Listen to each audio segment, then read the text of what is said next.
We were on the subject of the Varnam. We were discussing the Varnam Jatis. Varnam as a whole, as a construct, is indeed very unique to Bharatanatyam, because I don't think other styles really have such a beautiful musical format which gives so much of scope for the artist to really bring out abhinaya, the pure dance, the links, dexterity in every aspect of pure dance as well. It's not just the jatis or just dancing to the swaras. Even the linking, the ardi, the tattimettu, everything has a place where you can show your engagement with rhythm. So today we thought we will take the Varnam Natakurunji because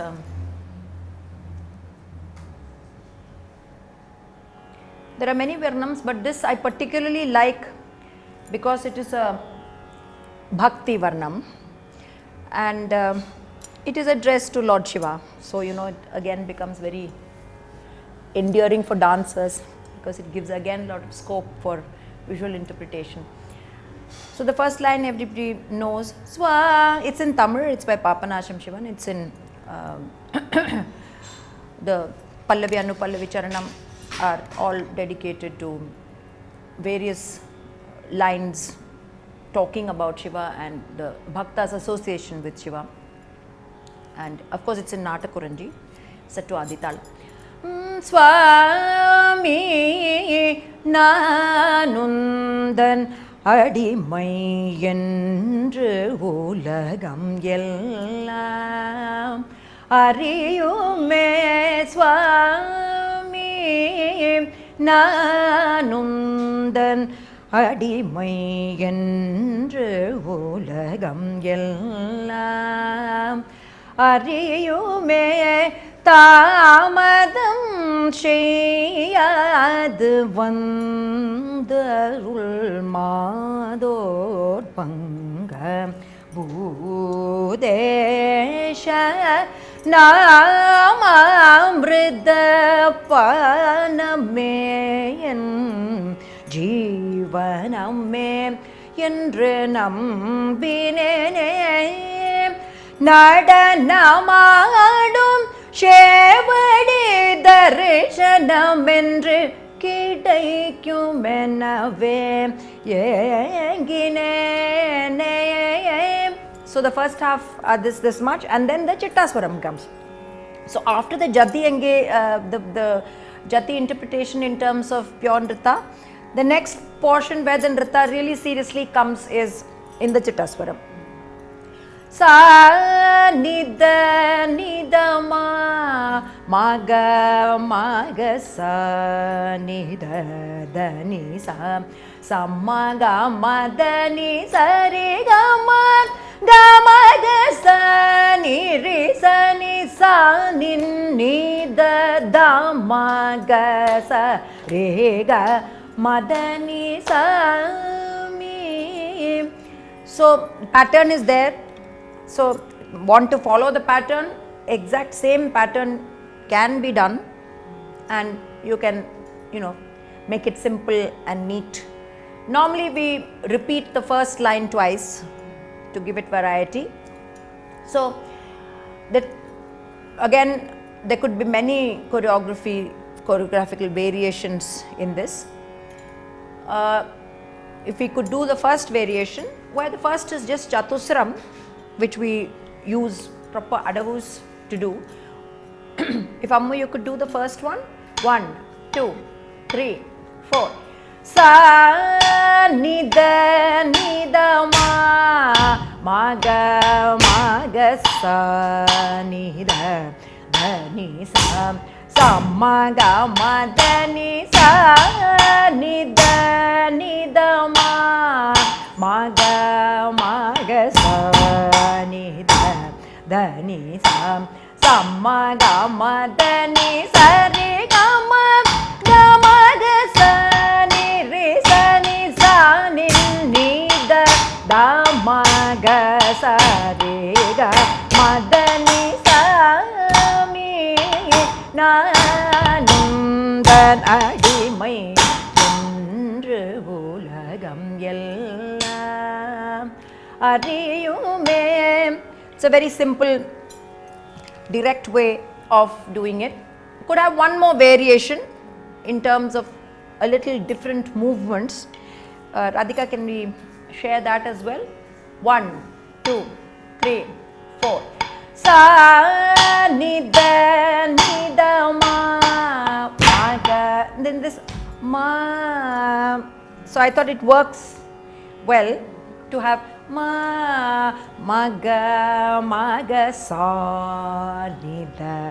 Just the notes, the weighty notes, sa ni. So instead of that, to have a more stretched and a definitive thing, and then for this na na, to have more of a lasya kind of 1, 2, 3, 4. Sa ni da ma ga sa ni da ni sa ma ga ma da ni sa ni da ma ga sa ni da ni sa ma ga ma da ni sa re ga ma ga sa ni re sa ni ni da ma ga sa re ga ma da ni sa mi nandan adimai endru ulagam ellam ariyume. So how you reconstruct. Now if you want to make it more complex, you're free to make it more complex.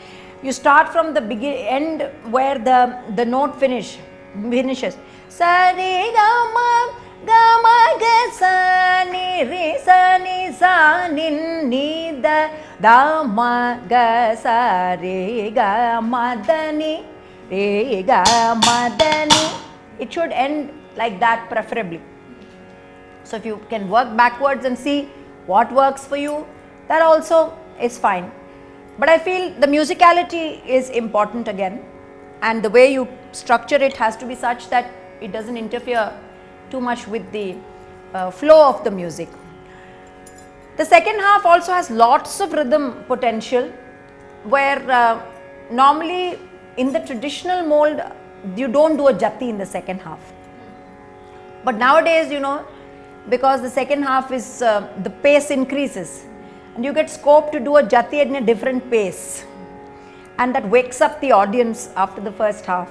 So you keep a small jati which can kind of make an impact suddenly, where the pace increases and you do a jati. So that's also interesting. And then of course you move to the swara passages. And swara passages, there are very set patterns which the traditional gurus used, which they didn't really alter very much, particularly in the first swara approach. Normally it would be always this sadavu which would be used, because ma ga sa ni re sa ni da ni sa re ga. This would really set beautifully. And then one variation they would do in terms of jatis. It could be ma ga sa ni re sa ni da ni sa ni sa re ga Nataram. So that's the normal approach to the first swara. So can we do the first swara? 1, 2, 3, 4. Ma ga sa ni re sa ni da ni sa da ni sa re ga ma ga sa ni re sa ni da ni sa da ni sa re ga Nataram. The second half is so beautiful. It talks about Nataraja. Nataraja Deva Satchidananda Nataram. Lot of scope for the dancer to the mention of the word Nataraja creates so much of energy, joy, the whole thing that you've read about Nataraja, the form, the whole mythology, everything just comes alive.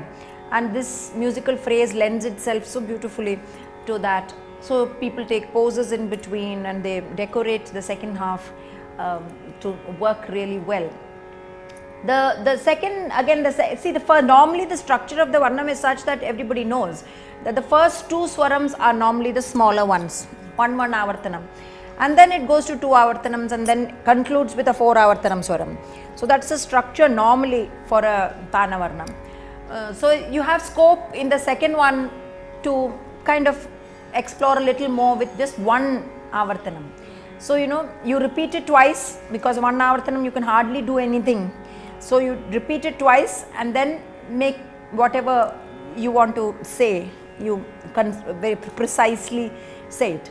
So second swaram, mama gama ga sa ni sa sa ni da ni sa re ga ga, ma da ni sa ni da ma ga sa ni sa re ga, mama gama ga sa ni sa sa ni da ni sa re ga ga, ma da ni sa ni da ma ga sa ni sa re ga, matter.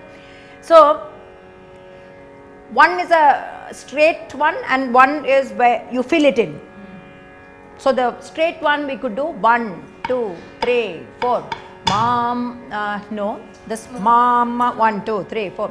Mama ga ma ga sa ni sa sa ni da ni sa re ga ga, ma da ni sa ni da ma ga sa ni sa re ga, mama ga ma ga sa ni sa sa ni da ni sa re ga ga, ma da ni sa ni da ma ga sa ni sa re ga, na da. Yeah. This was not there. 1, 2, 3, 4. Mama ga ma ga sa ni sa sa ni da ni sa re ga ga, ma da ni sa ni da ma ga sa ni sa re ga, mama ga ma ga sa ni sa sa ni da ni sa re ga ga, ma da ni sa ni da ma ga sa ni sa re ga, na da ra deva. So we have a little more filled, because we thought the Taiha Tehi is a very important adabu, and children try and avoid Taiha Tehi. So we thought we should get Taiha Tehi in so that they become strong in Taiha Tehi. So we introduced this so that one of you can do it. 1, 2, 3, 4. Mama ga ma ga sa ni sa sa ni da ni sa re ga ga, ma da ni sa ni da ma ga sa ni sa re ga, mama ga ma ga sa ni sa sa ni da ni sa re ga ga, ma da ni sa ni da ma ga sa ni sa re ga, na da ra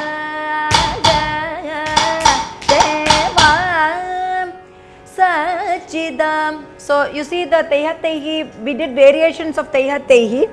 We didn't do this particular variation, but the fact is that Taiha Tehi can be done in so many different ways that it has so many variations that it looks very nice when you put it in any kind of a situation, and it gels very beautifully with the swara.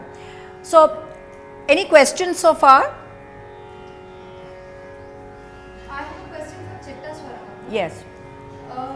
We've been doing so many jatis in the first half. Yes. We've done 4 jatis already, and we've obviously punctuated that with Abhinaya lyrics. When we come back to the Nritta part in the Chitta Swara, does that Nritta become a little softer, and does it react to the music like we've been learning about Jati Swaram and how you have to choreograph looking at them, listening to the melody of the Swaram. So do you consciously think of delineating it from the rest of the Nritta that you have been showing so far in the form of a Jati, and when you do it again in the form of a Chitta Swaram? Is there any conscious thing going on when you choreograph? See, there are 2 ways of looking at it. More than looking at this Nritta differently from the Jati, what I used to be very concerned was most of the times the Nayika is somebody who is waiting for the Lord or pining for the Lord. And suddenly when you burst into a jati, I used to always wonder and ask my gurus as to the whole narrative, then what is it? Yeah. Suddenly you become talang, kutaka, dikutaka, and then you are doing this and So I used to always ask them as to what is this continuity in terms of the entire work, So they used to say, no, this comes as a relief. The jati comes as a punctuation and a relief, and it's quite different from the abhinaya. You have to view it like that, because you can't do a jati in the mood of a Nayika, really, literally you can't. And then it becomes very monochromatic as well, because the whole thing goes for about half an hour to 1 hour. So if you have to stay in that style for the entire, maybe it's very heavy on the audience and on the dancer as well, to stay and hold the entire 45 minutes of that. So the idea is to break it and then come back to it. So in the same way, this comes after an abhinaya portion. So again, it's a break. So it's the same thing in choreographing the swara. As you would choreograph, maybe the same kind of rules apply, like the jati swaram or any of the other things, where this has a format, normally 4 avartanams or 2 avartanams, depending on the how long the varnam is, and you apply the same kind of yardsticks. Of course, you definitely, when you see the entire varnam, there should be no repeat in terms of kanak or in terms of visual variations. You see that what most of the adavus which you use in each of these sections doesn't repeat, so that visually there's enough for the audience to keep them engaged through the half an hour or 45 minutes or whatever you decide to do the varnam. Any other questions? I had a question also sort of connected to Jati Swaram. I remember from the first class when you introduced the choreography, you said there has to be emotion while you are doing Nritta piece. What is that we express, or what is the emotion that a practitioner or dancer takes along through a piece of Nritta? Possibly, especially in a varnam, because you said it comes as a relief. So does it completely is a contrast from what it is? What is the baseline of a varnam? See, as I told you in this, for example, you just follow the swaras. There is a predominant mood of a raga. So that is what you catch. You can't catch anything else.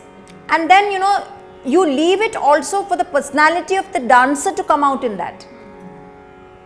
Everything can't be predetermined, So if you're a very extroverted person and an extroverted dancer, let it come out in this section, in this portion. But if you're a little controlled, and let that also come out. Your own personality has to also come out somewhere. Every time you're delineating somebody else's poetry, you're playing somebody else's character, then where does your character, or where is your basic essential nature come out? So I think it comes out in the jati, it comes out in the swaras, it comes out. That's why each one of you do the same thing, it looks different. Because your own physique you bring in, your own experience you bring in, your own entire emotional content you bring in. Because I believe that dance is not very far removed from life. All your experiences have to come in somewhere, and they will get reflected in. It can't be that you're a very, very happy-go-lucky person and here you dance like a log of wood. Can't, no? It has to come somewhere. So I guess that is the portion where you're left free to kind of interpret it according to your own understanding. Because supposing I have a movement like this, the kind of intensity I put in is my own. It's my own take. What is the intensity? There is something called technique, but there's something called your own interpretation of it for yourself, which of course under the guidance of the teacher you do initially. And then of course later on you also further take it forward and make it your own even more. So there are levels and processes to it as well. So I guess that is, for example, this movement, as I told you, sa ni da ma, this ma ga. So it depends on what is the level of intensity you want to take into it. It can be done very casually also, you know. So it depends on the raga, the mood, everything, how it is. There is no one rule I can tell you to say this much percentage of intensity you need to put in here, or this is the way you need to work it out. That becomes difficult to really codify or structure, you know. Any more questions? I also have another question. And I'm sure different dancers have different approaches and the way they look at dance. But sometimes I see a lot of abhinaya being done in nritta. Also. Like, you know, the very enticing kind of face gestures, use of the eyebrows. And so I just want to know your opinion on whether to introduce abhinaya, that kind of one. Well, we were always taught not to use too much of suggestive things anywhere for a start, least of all in the pure dance, because pure dance is something very sacred as well, you know. It's not something that is just done to catch somebody's attention, or it's also felt inner, controlled, you know, expression. So I feel maybe also because I was taught by a dancer who used to dance in the temple and who came out from there, so I think for her dance really meant as offering. So I feel maybe as you said, it's a personal take, that it has always been first filling yourself and then, you know, kind of trying to externalize it. So in that process there is absolutely no room for I mean, there is stylized way of doing things, but to what extent are you going to make it janaranjakam, what you say, you know, how much are you going to fill it with things for the audience to take back, is something that you need to kind of the same thai in a stylized way becomes like this, becomes something else. So it depends on what you want to do, or even a movement like this. It's a beautiful stylized movement, but it can get very overtly you know, extroverted as well, and it might not really, again I said, it's the personality of the dancer also which comes into play to some extent as to how much you want to externalize or, you know, kind of throw on the audience. Done? So the Natakurunji Varnam has been part and parcel of our repertoire for a long time, because again when you introduce a Varnam, you wonder how to introduce it to a young child. When you're doing a first Varnam, you really don't want to introduce the Nayaka Nayaki straight away. So first is to understand the format of the Varnam itself. You know, the structure of the Varnam itself is so complicated.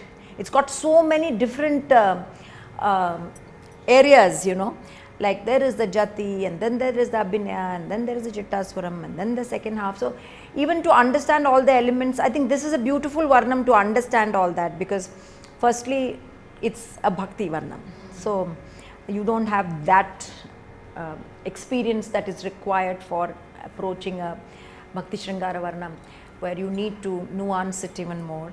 So this, I feel, is a very beautiful introduction to the format of a Varnam. Though it's long, I would have preferred a shorter Varnam for the youngsters, but not too much to choose out of, because Varnam as a format itself is quite big, and you can't kind of shorten it further to suit the dancer. And any other questions? One question. Nowadays we are seeing the Varnams are being shortened and to suit the slots maybe which are given in the festival. So a 30-35 minute Varnam, and we've got a slot of 15 minutes, it's shortened. So what is your take on? I feel if you have 15 minutes, you can do many other pieces rather than attempt a Varnam, because it's very difficult to truncate a Varnam, you know, to cut a Varnam, because then either you cut on the Abhinaya, mainly you cut on the Abhinaya, you can't cut on the pure dance. You cut two, you make two You make jati. or you do 2 kandigas together and then do 1 jati. But you can't cut on the anupallavis. You can, actually you can, but musically then it doesn't work. You know, there is a flow before you go to the Chittaswaram. So if you do like 1 and 3, then you are jumping. Or you do 1, 2 and then you do the Chittaswaram, then you are jumping again, you are missing the 3 and 4. So the link of the swaras doesn't work. And there is an ideascape also. When you write a poem, you can't just jump lines many times. It's intended 4 lines means the intensity is increasing as you're going. If it's a Naika one, first she's telling the Sakhi, then she's describing the surrounding and she's saying, why are you delaying? Then she says, why this indifference? And then you say, how great my Lord is, do you even know? So normally this is the way the poem goes. So what do you leave in this? Becomes difficult to choose the lines. So because each has got its own place vis-a-vis the storyline. The plot is lost then, no? Now you can't give up the line that is talking about the greatness of the Lord that you are mentioning. Now you can't give up the line where it's the beauty of nature is being described. So what can you leave? So it becomes difficult to, of course the trend is to write new Varnams now, or to pick up existing shlokas or other texts and to make it into a Varnam. Well, this is all happening. But I think nothing to compete with the traditional Varnam. If you have the luxury of doing a Varnam, I think one has to do it the full way of doing the Varnam. Otherwise, for a 15 minute, you have many other possibilities which you can string together and do. Not necessary to call it a Varnam and do it in that, you know, with the same name of a Varnam. So we've also done a few Varnams, taken some nice pieces on Krishna and done some Varnams, or done from the Haveli Sangeet, we have tried to make it into a Varnam. So we have worked on those kinds of things, because many times your Isht must be something and you don't have a Varnam to really put in that. So you want a beautiful Krishna Varnam and you don't sometimes find it. So we feel that you pick up some verses and write. So that's also a possibility, and if you have a good musician with you, you can sit with the musician and work out the.